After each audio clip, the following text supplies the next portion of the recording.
में तो कमल खिल चुका है और वो कमल खिला रहेगा। और देखिए माननीय अध्यक्ष जी, साइकिल पंचर हो गई है तो अब पंचर को ठीक कराने की जो आपकी साइकिल है उसको शायद उत्तर प्रदेश जनता ठीक करेगी नहीं। इसलिए मैं लोक भवन में कब बैठूंगा, लोक भवन में हम लोग ये पीडब्ल्यूडी मिनिस्टर रहे, ये भूल गए इनके जिले की मुख्यालय की सड़क किसने बनाई? आपने बनाई? बताइए बताइए। फोर लेन किसने बनाई बताइए? अध्यक्ष जी, मैं आप कृपया करके आपस में डिबेट नहीं करें, आपस में डिबेट नहीं करें। कृपया करके नेता प्रतिपक्ष पूर्व मुख्यमंत्री जी को ये बता दीजिए, ये 5 साल सत्ता में नहीं रहे, आगे 5 साल के लिए फिर विदा हो चुके हैं। 2027 में चुनाव आएगा, मैं तो यह मानता हूं कि फिर कमल खिलेगा, फिर आपका अभी कोई भविष्य इस समय नहीं है। लेकिन सड़क किसने बनाई है, एक्सप्रेस किसने बनाया है, मेट्रो किसने बनाई है? जैसे लगता है आपने सैफई की जमीन बेच करके ये सब बनवा दिया है।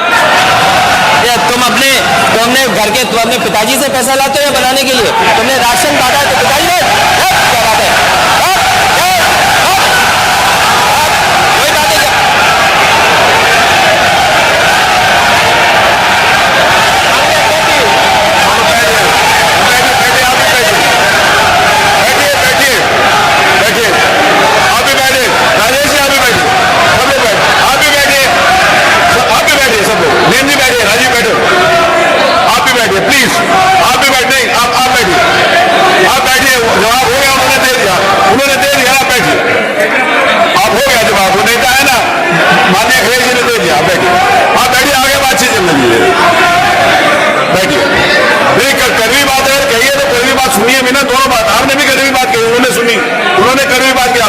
बैठिए मनीष जी, मनीष सिंह जी बैठिए, आप भी बैठे, सब लोग बैठे। अध्यक्ष जी,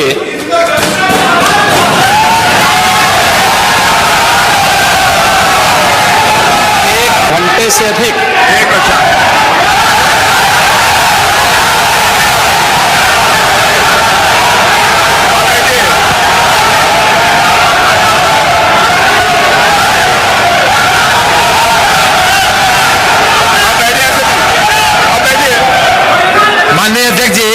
नेता सदन खड़े हैं माननीय, आप अनुमति दे चुके हैं, उसके बाद ये शोर शराबा ठीक नहीं है, ये उचित बात नहीं। अध्यक्ष जी, 1 घंटे से अधिक पूरा सदन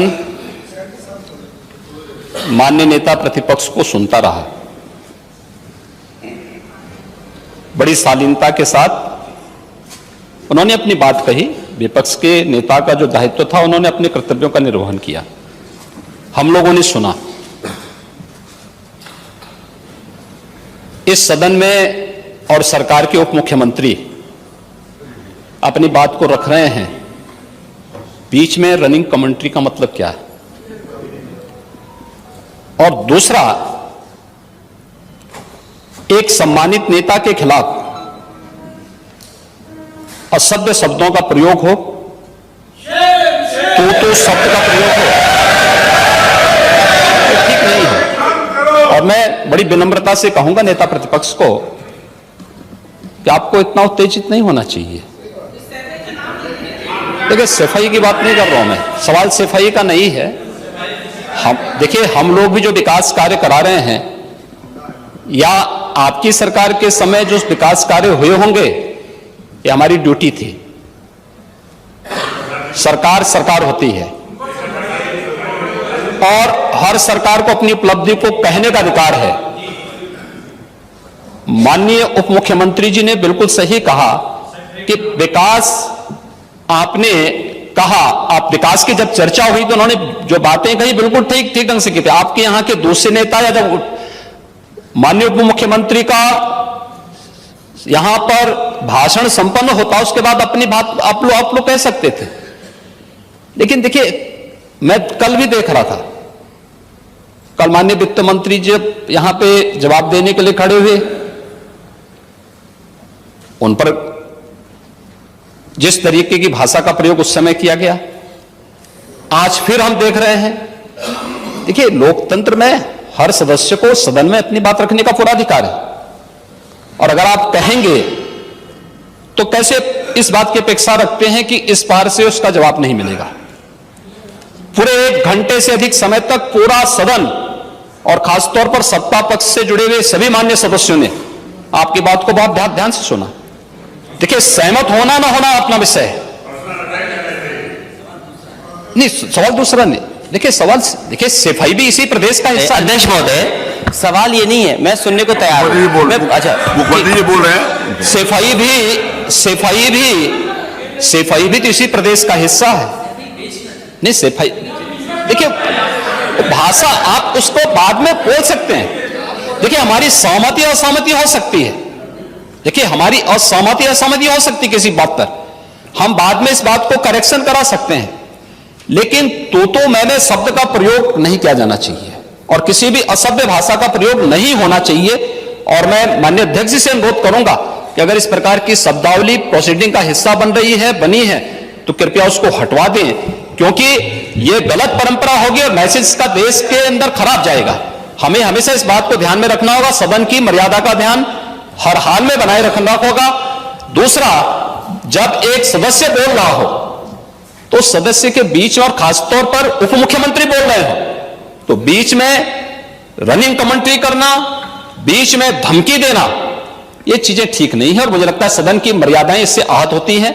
कोई भी इसको नहीं स्वीकार करेगा और मैं विनम्रता से कहूंगा माननीय नेता प्रतिपक्ष को, उनका सम्मान है, वे सबसे बड़े विपक्षी दल के नेता हैं और मुझे लगता है कि इस मर्यादा की अपेक्षा केवल सत्ता पक्ष से ही न करें, विपक्ष भी उस मर्यादा का पालन करेगा तो दोनों का सम्मान बना रहेगा और यह सम्मान दोनों का बना रहे।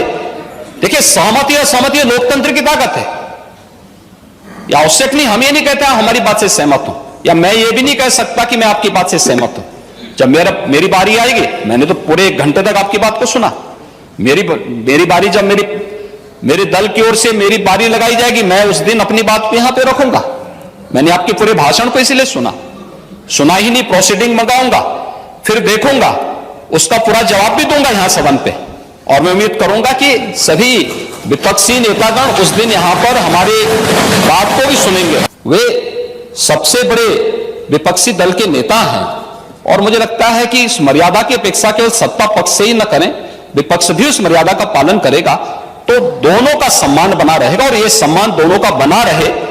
देखिए सहमति और सहमति लोकतंत्र की ताकत है, या आवश्यक नहीं, हम ये नहीं कहते हमारी बात से सहमत हूं, या मैं ये भी नहीं कह सकता कि मैं आपकी बात से सहमत हूं। जब मेरी बारी आएगी, मैंने तो पूरे 1 घंटे तक आपकी बात को सुना, मेरी बारी जब मेरे दल की ओर से मेरी बारी लगाई जाएगी, मैं उस दिन अपनी बात को यहां पे रखूंगा। मैंने आपके पूरे भाषण को इसलिए सुना ही नहीं, प्रोसीडिंग मंगाऊंगा, फिर देखूंगा, उसका पूरा जवाब भी दूंगा यहां सदन पे और मैं उम्मीद करूंगा